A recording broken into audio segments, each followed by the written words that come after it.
Minties, the Uncanny Omar here from Near Mint Condition. And today, join me as I take an advanced look at the timeless greatest Golden Age Simon and Kirby Omnibus by Marvel Comics. So, please stay tuned.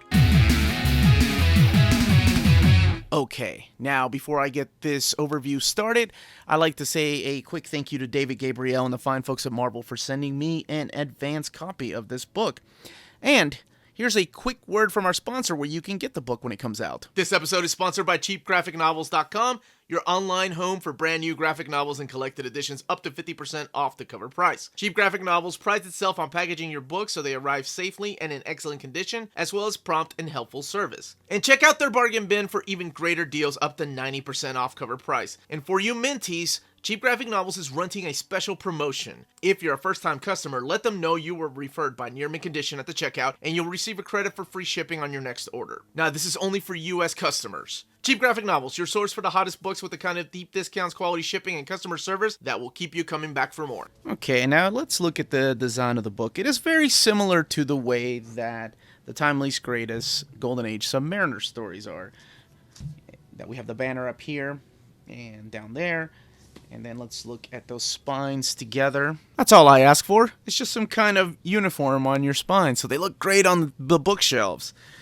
And now let's look at the back here. Very similar, like I said, to the Submariner. Probably because both of them were designed, and I'll talk about that here in a second, and restored by Corey, who I promised I would be giving more props to the people that did the restoration of this, because I think there are a lot of the unsung heroes when it comes to these books that we love so much. By the way, the book is scheduled to come out on October 23rd at comic book stores and places like cheapgraphicnovels.com. And just like the Golden Age Submariner book, the book is retailed at $150. This here is the direct market cover that you can find at places like cheapgraphicnovels.com or comic book stores on the day that it comes out. Or that option right there, which is the variant cover that you can find a few weeks later at other places like Amazon and at Barnes & Noble. But both covers should be available on October 23rd at comic book stores. Okay, now let's look at the book without the dust jacket. It is very similar to the design of the internal Bill Everett artwork here, and even the spine, which I'm sure you can tell from there, with the Vision, not the Vision that you know from the current books, but the original Vision from the Golden Age era, and Namor right there. So yeah, it looks like just unfinished artwork on both ends. Okay, now let's look at the inside of the book and the way that it's designed. And of course, what I promised before, I want to give credit where credit is due, and that is the restoration team. Like I said, going forward, I want to start mentioning them because, again, I believe they are the unsung heroes of these books. And you can say Corey Settlemeyer, I hope I'm saying his name right, David Gabriel's name again, and then you have the people from Kellustrations, Michael Kelleher, who are known for doing a lot of these art restoration books. Now, if you've seen my overview of the Namor Submariner Golden Age book, then you know what you kind of expect out of this. Alright, so over here we have the credits. When you think of the name Joe Simon and Jack Kirby, of course we all think of the Golden Age classics like Captain America. But they did so much more. So here is everything that they did together, including what Joe Simon wrote and drew, what Jack Kirby drew, even though he is credited as the writer sometimes. And then all these other people that did co-penciling and co-inkers, the letterers, the colorists, and sadly the unknown writers, co-inkers, and co-letterers of some of the other books. Because unfortunately things like that happen with the passage of time.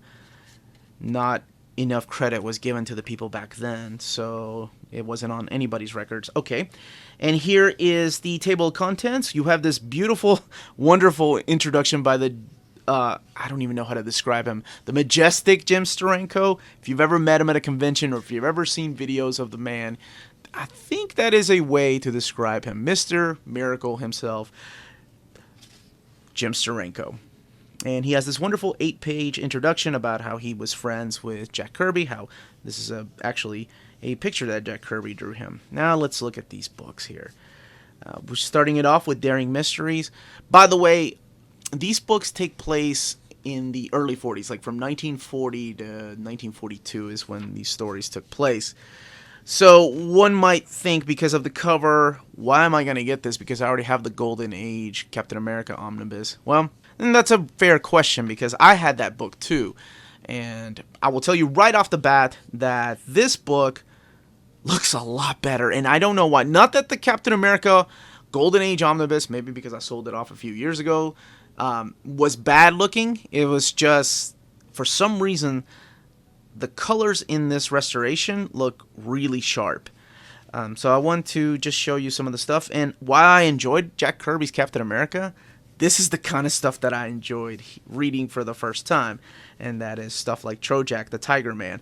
No idea who that character even was. At least I didn't, because this is during the time before Marvel was Marvel Comics. This is Timely's Comics, and that's what they were known as. And this is where Joe Simon and Jack Kirby became the dynamic duo that they grew to be in comic lore. So, what does this book contain? I showed the table of contents, but let's talk about what it contains. Marvel Boy! That name is all familiar to me. But it contains stories from Daring Mystery Comics 1, 2, and 3, and 6 through 8, Red Raven Comics number 1, Marvel Mystery Comics 12 through 25, The Human Torch number 2, Captain America Comics number 1 through 10, All Winners Comics 1 and 2, USA Comics 1 through 3, Young Ally Comics 1, and Mystic Comics number 7. So that is the contents of the book. And a lot of it is material, because some of the other material is, of course, collected in that Submariner Omnibus, in the, I want to say some of it even in the Jack Kirby Monster Omnibus that they came out. I don't have those, so I can't be sure of that. But here's the Vision. This is what I was talking about. The Golden Age Vision, not the Android Vision that was created years later for the Avengers. But you can kind of tell that he sort of was inspired by this character, obviously. But much like the characters of the Invaders Human Torch, the Golden Age Human Torch, who later on inspired Johnny Storm of the Fantastic Four. And here it is, Captain America number 1. And even though it came out in March of 1941, or at least that's the publishing date, the book was released in December of 1940. So yes, punching Nazis was huge and always has been. So it's nothing new when people always get upset these days about how comics are just trying to force their political views or their views on things. Dude, it's always been a part of comics. It was always been there. Superman, Batman, Captain America, Wonder Woman, it's always been a part of it. So this does collect the first 10 issues, and I know the Golden Age Captain America Omnibus collected the first 12 issues of Captain America. I'm assuming they're going to do a follow-up omnibus to this, much like the Golden Age Submariner, where they're doing a post-war collection. By the way, I don't know if you can tell when I'm flipping through the pages here, that's what I was going to say, is the ads have been restored as well. And they are found through the pages in here. So I thought that was really cool, because there are some extras in the back, but within the pages here, the ads are there. So you had Jack Kirby not just drawing Captain America, but you also have him doing Tuck the Cave Boy, the Hurricane, what you saw earlier, Trojak, the Tiger Man, Captain Daring. Now those are all characters I really didn't know about or had read anything about. You know, the Golden Age to me was, I did Batman and Superman, Wonder Woman, and of course Captain America from Marvel. But I never really tried to go outside of that, with maybe a few issues of like the Invaders. So I think it's really important with books like this, because much like movies, we need to preserve these books as a part of the comic book history, right? So comic book historians can talk about it. But this is so much more. This is like touching up a classic like Metropolis. And yeah, I guess in a way I am comparing Captain America or the Golden Age Marvel Comics to movies like Metropolis, because it is amazing what they were able to do with this. Like I have no idea. I don't even know I would love to know the process of how these books are restored. I mean, we are talking about digitally restoring the files and then printing them back out in these pages to make it look like these books were just written and drawn yesterday. That's an amazing task. Now let's look at the back here really quick because I'm going on way too long. Here's some non-Jack Kirby issues and people just kind of mimicking his style. But here in the back, we have the extras. If you've been watching the channel for a while, you know by now that I don't like really spoiling things when I turn and do overviews of these books, because there's pivotal plot lines that happen within these pages. And then I'm thinking, oh, crap, what am I doing? Like, these stories took place in 1941, 1942 for Captain America. I'm sure a lot of this has been spoiled, including his origin, because you know what?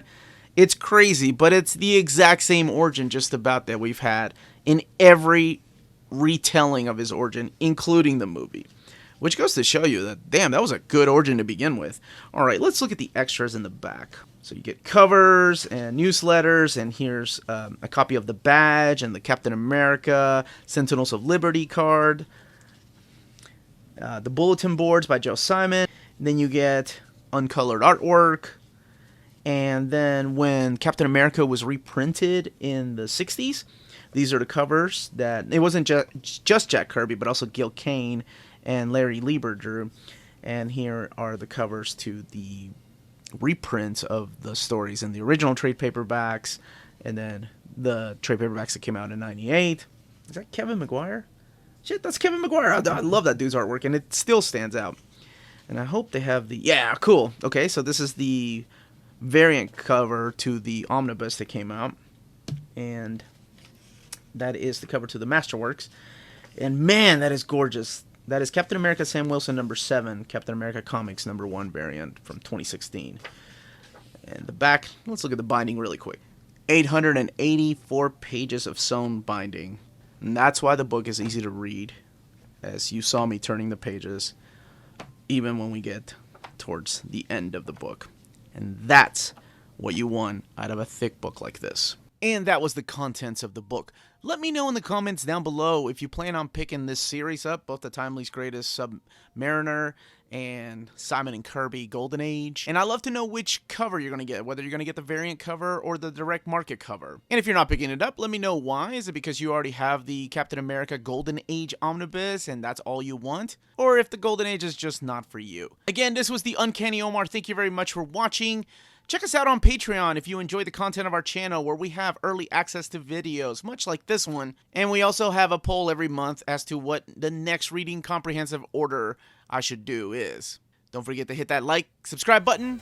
Thank you again. And remember, if it's classy and cool, it must be near mint.